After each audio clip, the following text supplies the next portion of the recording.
Hello student, स्वागत है आपका टेस्ट टू एजुकेशन चैनल में। क्लास 10 का मैथ का क्षेत्रमिति चैप्टर चल रहा था। क्षेत्रमिति का आज लास्ट क्लास है। आज जो भी क्वेश्चन बोर्ड एग्जाम में पूछे जाते हैं उतना लगभग आज समाप्त हो जाएगा, टोटल समाप्त हो जाएगा। जितना बताया जाएगा उतना ही से आपको क्वेश्चन बोर्ड एग्जाम में पूछे जाते हैं। तब इसके पहले जो भी नए स्टूडेंट हैं, जो भी हमारे वीडियो को देख रहे हैं, वो हमारे channel YouTube channel test education को सब्सक्राइब जरूर कर ले, जिससे कि जो भी नए वीडियो डालें वो आपके पास सबसे पहले पहुंचे। तब देखते हैं अगला क्वेश्चन क्या है। 2-3 क्वेश्चन और आपको बचा हुआ है क्षेत्रमिति में क्लास 10 का। उसके बाद क्षेत्रमिति चैप्टर समाप्त हो जाएगा। देखिए अगला क्वेश्चन क्या है। अगला क्वेश्चन है क्वेश्चन नंबर 40। कौन सा भारतीय वन बुक है? Question number 40। एक समकोण त्रिभुज जिसकी भुजाएं 12 सेंटीमीटर एवं 5 सेंटीमीटर हैं अपने कर्ण पर परिभ्रमण करता है। इस प्रकार निर्मित ठोस का आयतन ज्ञात करें। क्या दिया हुआ है? एक समकोण त्रिभुज दिया हुआ है। एक समकोण त्रिभुज दिया हुआ है। पहले बनाइए क्या क्या दिया हुआ है। जिसकी भुजाएं 5 सेंटीमीटर, 12 सेंटीमीटर और 5 सेंटीमीटर है, अपने कर्ण पर परिभ्रमण करता है। यानी एक समकोण त्रिभुज जिसकी लंब भुजाएं होगा, जिसकी लंब भुजाएं 12 और 5 सेंटीमीटर दिया हुआ है।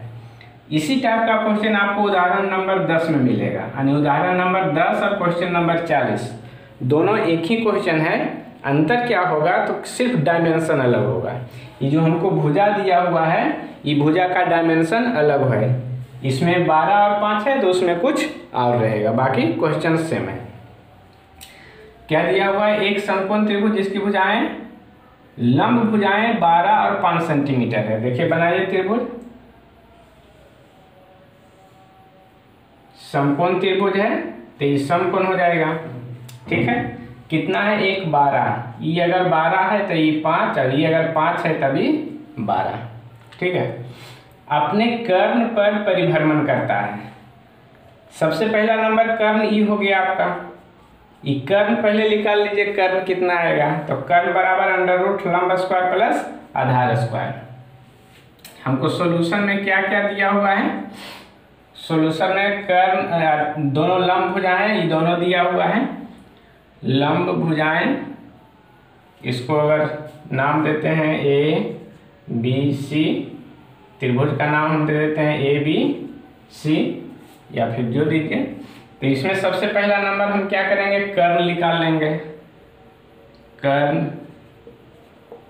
लंब भुजाएं हैं, एक 12 सेंटीमीटर और एक 5 सेंटीमीटर। कर्ण बराबर, अगर इसको आधार मानेंगे तो ये ऊंचाई, और अगर इसको ऊंचाई मानेंगे तभी आधार हो जाएगा। दोनों एक दूसरे के अगर ये लंब तो ये आधार है, ये आधार तो अगर ये लंब तो ये आधार हो जाएगा, कोई अंतर नहीं है। कर्ण बराबर आ जाएगा अंडर रूट लंब का स्क्वायर 12 का स्क्वायर प्लस 5 का स्क्वायर।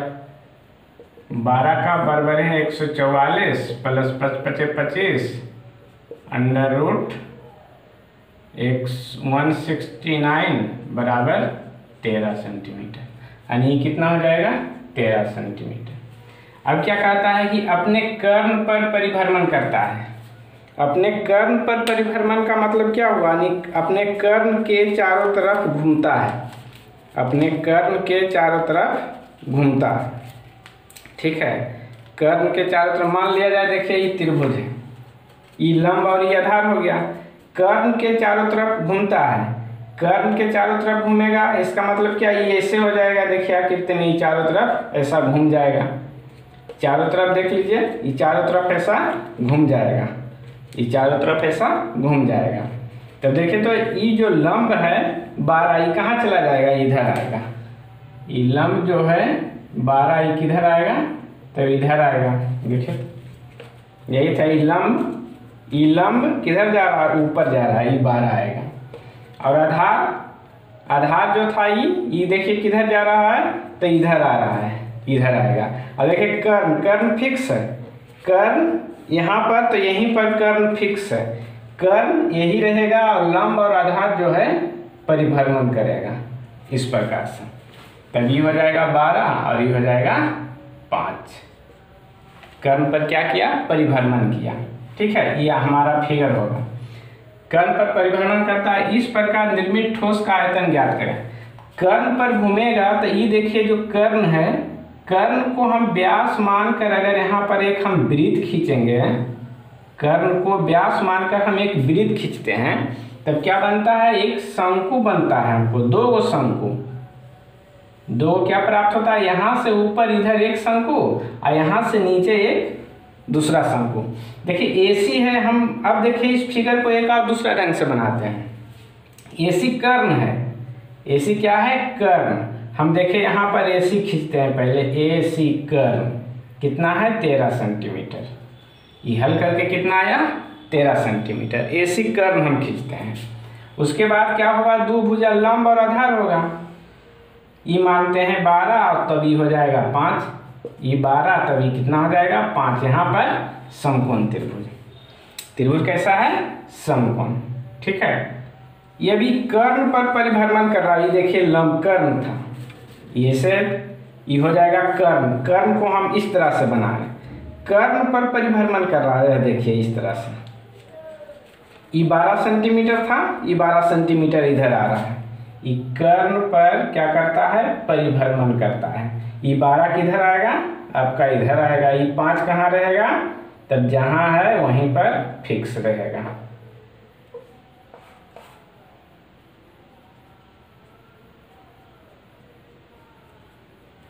ये 5 रहेगा। ठीक है, ए बी सी, यहाँ डी दे देते हैं और यहाँ पर ओ दे देते हैं। ठीक है, अब देखिए क्या हम किए थे यहाँ पर कि ये जो केंद्र कर्ण बी और डी जो भुजा मूव किया कर्ण पर, तो ये बी डी जो बन गया, बी वाला बिंदु इधर गया तो ये डी हो गया। तो बी और डी के प्रतिच्छेद बिंदु कर्ण पॉइंट हो जाएगा, मिडिल पॉइंट, यानी उसको केंद्र मान करके यहाँ पर क्या करते हैं, एक वृत्त खींचते हैं। एक वृत्त खींचते हैं, तब देखिए वृत्त खींचने के बाद क्या हुआ, ये 2 शंकु बन गया, एक नीचे शंकु और एक ऊपर शंकु। ये 12 था, ये भी 12 था, एक नीचे शंकु और एक ऊपर शंकु। तो इस प्रकार से परिभ्रमण करने पर हमको जो ठोस निर्मित हमको प्राप्त हुआ वो दोहरी शंकु मिला। क्या मिला, दोहरी शंकु मिला। तो इस प्रकार निर्मित दोहरी शंकु का आयतन ज्ञात करना है। क्या ज्ञात करना है, आयतन ज्ञात करना है। तब ये दोनों शंकु का आयतन ज्ञात करना होगा। ठीक है, तो आयतन के लिए क्या चाहिए, तो सबसे पहले इस आकृति में हमको त्रिज्या नहीं मालूम है, ओ बी या ओ डी दोनों क्या होगा, त्रिज्या। तो हमको त्रिज्या नहीं मालूम है, ये केंद्र हो गया, तो हमको सबसे पहले त्रिज्या ज्ञात करना होगा। सबसे पहले त्रिज्या ज्ञात करना होगा। ये डी बिंदु माने हैं और इस बी और डी को क्या किए हैं, मिला दिए हैं। तो यहाँ पर मिलेगा तो ये समकोण बनाएगा। क्या बनाएगा, समकोण बनाएगा। अब देखिए इस त्रिभुज का A B C, E 90 degree है। ए बी सी यही त्रिभुज था, 5 और 12, ये 12, ये 5 और ये 13 कर्ण आया है। अब इस त्रिभुज का क्या करेंगे, हम क्षेत्रफल निकालिए। तो सबसे पहला नंबर ये क्षेत्रफल क्या होगा, त्रिभुज ए बी सी का क्षेत्रफल। तो क्षेत्रफल बराबर क्या होता है, फार्मूला हाफ गुने आधार गुने ऊंचाई। हाफ गुने आधार, अगर आधार BC लेंगे तो ऊंचाई आपका हो जाएगा AB। अगर आधार BC लेंगे तो ऊंचाई क्या होगा, AB। और अगर आधार AB लेंगे तो ऊंचाई क्या हो जाएगा, BC। यानी लंब बना समकोण बनाने वाली भुजा आपस में, अगर एगो आधार तो दूसरा ऊंचाई।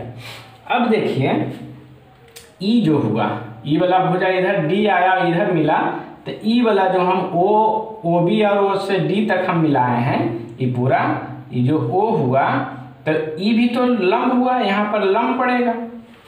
ये भी क्या हुआ, लंब हुआ।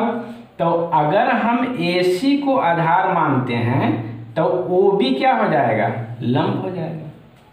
त्रिभुज का क्षेत्रफल तो सेम ही रहेगा, लेकिन आधार के अनुसार ऊंचाई चेंज हो जाएगा।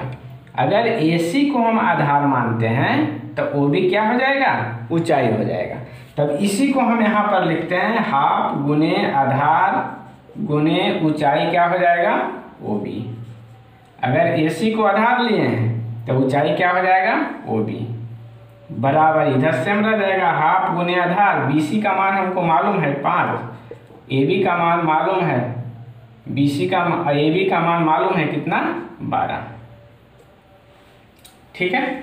अब देखिए हाफ से हाफ कैंसिल, हाफ से हाफ कैंसिल, यहाँ क्या बचा AC का मान हम निकाल चुके हैं 13 गुने OB का मान हमको मालूम करना था। देखिए फिगर सब एक ही है, OB दोहरी शंकु बना उसके लिए क्या कहलाएगा, त्रिज्या। OB दोहरी शंकु के लिए क्या कहलाएगा, त्रिज्या। तो OB हमको ज्ञात करना था बराबर 60, 12 × 5 = 60। OB हमको मिल गया, OB बराबर 60, 13 इधर गुना में इधर आएगा भागम बराबर दोहरी शंकु की त्रिज्या, यानी R हमको मिल गया, यही क्या कहलाएगा, R त्रिज्या हमको मिल गया। ये फिगर से मतलब नहीं है, समझाने के लिए हम बनाया था। अब देखिए क्या करना है, जब त्रिज्या मिल गया, त्रिज्या जितना बड़ा OB उतना बड़ा OD होगा। हमको क्या करना है, इस आकृति का आयतन ज्ञात करना है, इस आकृति का आयतन ज्ञात करना है। तो आयतन ज्ञात करने के लिए इसमें 2 गो शंकु, एक नीचे शंकु और एक ऊपर शंकु, एक इधर शंकु और एक इधर शंकु। इसी आकृति को हम क्या किए हैं, कर्ण को सीधा लेकर बनाए हैं। दोनों एक ही आकृति है, कर्ण को क्या लिए हैं, सीधा, कि देखने में आपको शंकु जैसा दिखे। तो एक ऊपर वाला शंकु का आयतन और नीचे वाला शंकु का आयतन क्या कीजिए, जोड़ दीजिए, तो ये पूरा ठोस का आयतन आपको मिल जाएगा। तो ऊपर वाला शंकु ABOD का आयतन प्लस नीचे वाला OBCOD का OBCDO का आयतन, दोनों का आयतन निकाल करके जोड़ दीजिए। इस प्रकार निर्मित, देखिए परिभ्रमण करता है, इस प्रकार निर्मित ठोस का आयतन ज्ञात करें। ठोस क्या मिला आपको, तो दोहरी शंकु। ठोस क्या मिला, दोहरी शंकु, तो इसलिए दोहरी शंकु का आयतन, इसलिए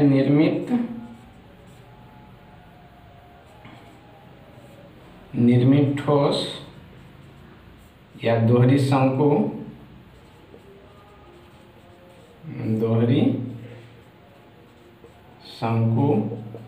का आयतन, दोहरी शंकु का आयतन बराबर, दोहरी शंकु का आयतन बराबर फार्मूला क्या होगा, तो सबसे पहले हम देखिए लिखते हैं दोहरी शंकु में शंकु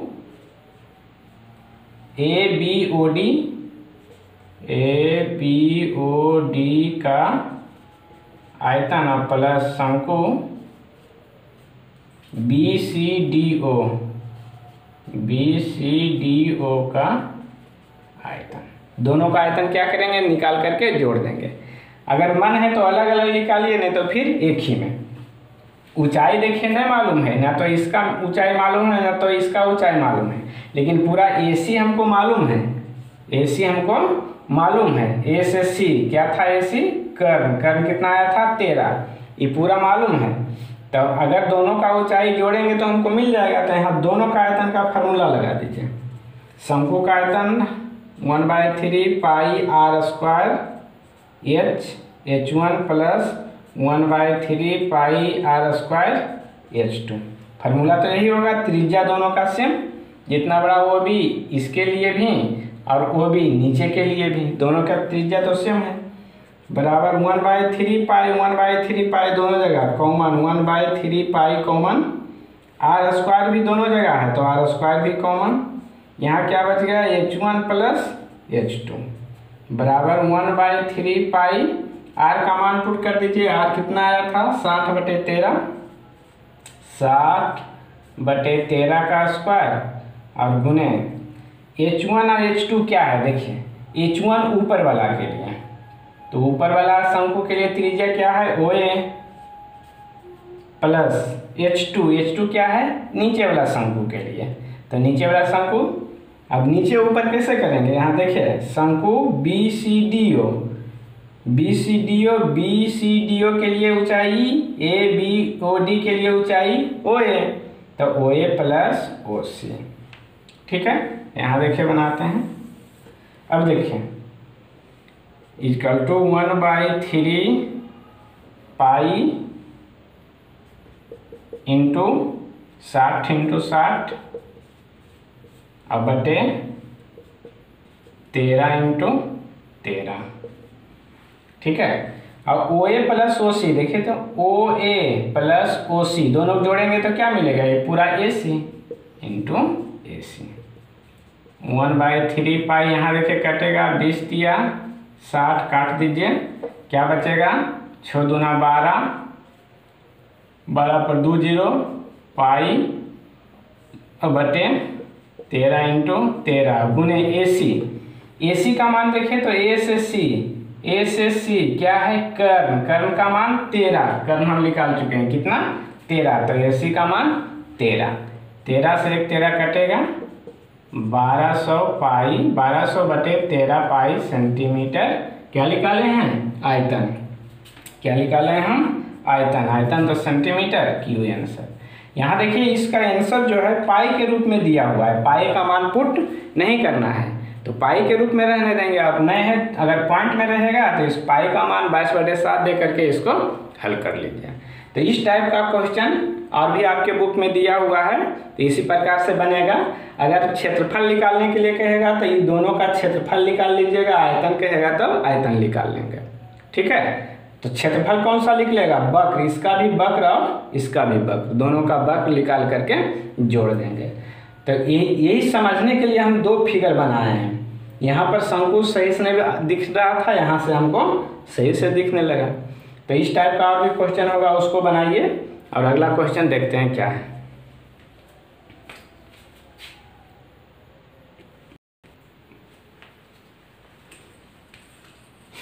चलिए देखिए अगला क्वेश्चन क्या है। अगला क्वेश्चन है क्वेश्चन नंबर 42 का 2। एक खिलौने का आकार ऐसा है मानो समान त्रिज्या के एक अर्धगोले पर शंकु आरोपित हो। शंकु के आधार की त्रिज्या 3.5 सेंटीमीटर तथा खिलौने की ऊंचाई 15.5 सेंटीमीटर है। खिलौने का पृष्ठीय क्षेत्रफल ज्ञात करें। यानी एक खिलौना है, अब खिलौना का आकृति क्या है वो देखिए क्या क्या दिया हुआ है। त्रिज्या, समान त्रिज्या के एक अर्धगोले पर शंकु आरोपित हो। समान त्रिज्या का यानी एक अर्धगोला है, एक अर्धगोला है। ठीक है, इस अर्धगोले का जो ये वृत्ताकार भाग है इस पर एक शंकु आरोपित है। इस अर्धगोलाकार भाग पर एक शंकु आरोपित है। यानी ऊपर वाला भाग कैसा है तो शंकुआकार, और नीचे वाला भाग कैसा है, ऊपर वाला भाग शंकु, यहाँ से ऊपर वाला भाग शंकुआकार और नीचे वाला भाग अर्धगोला। अब इसमें देखिए डायमेंशन क्या क्या दिया हुआ है।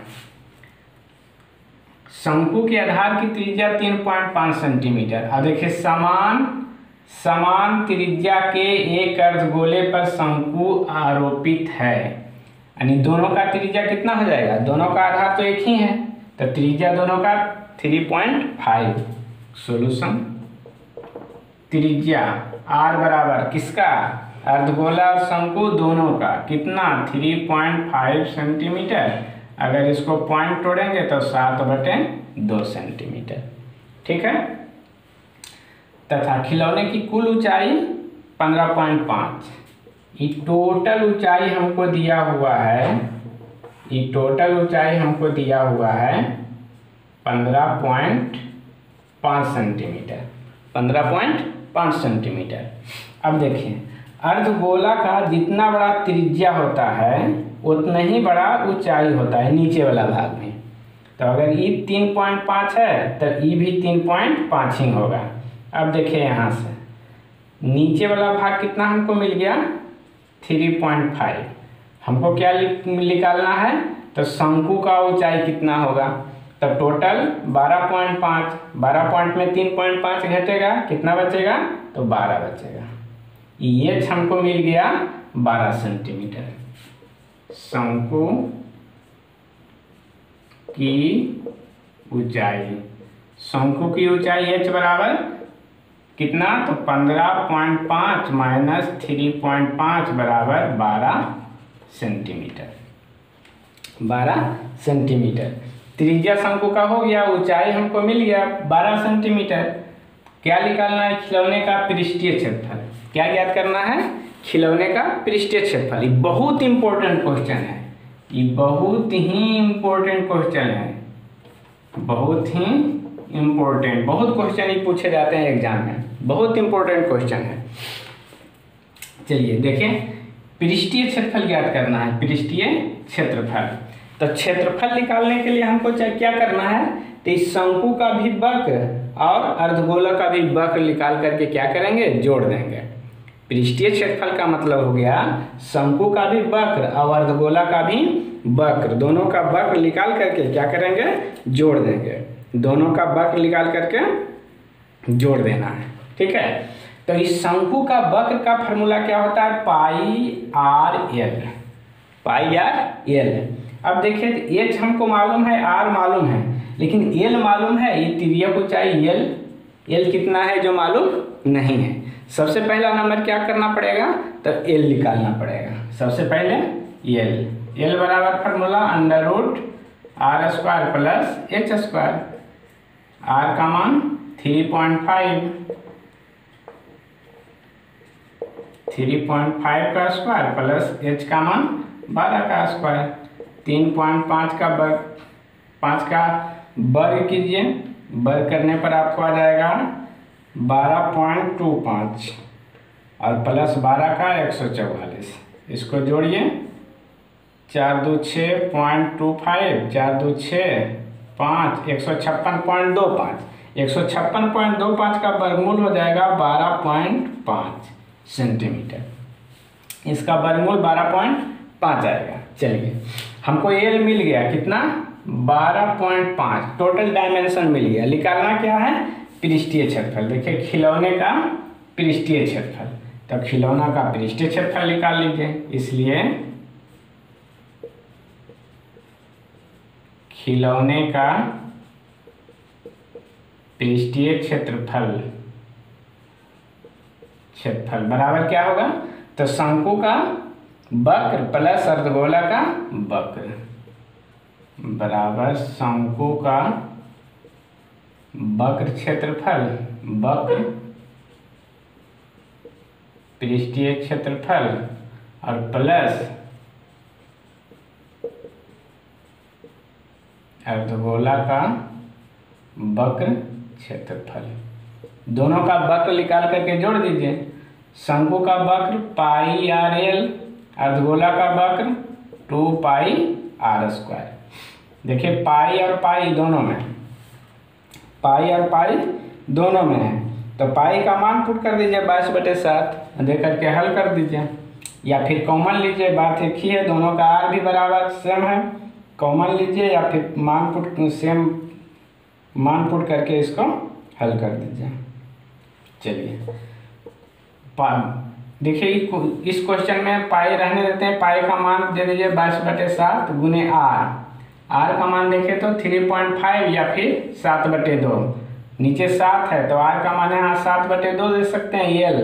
एल का मान निकाल चुके हैं 12.5 प्लस यहाँ 2 पाई का मान 22/7 गुने आर स्क्वायर, आर का मान 7/2 गुने 7/2।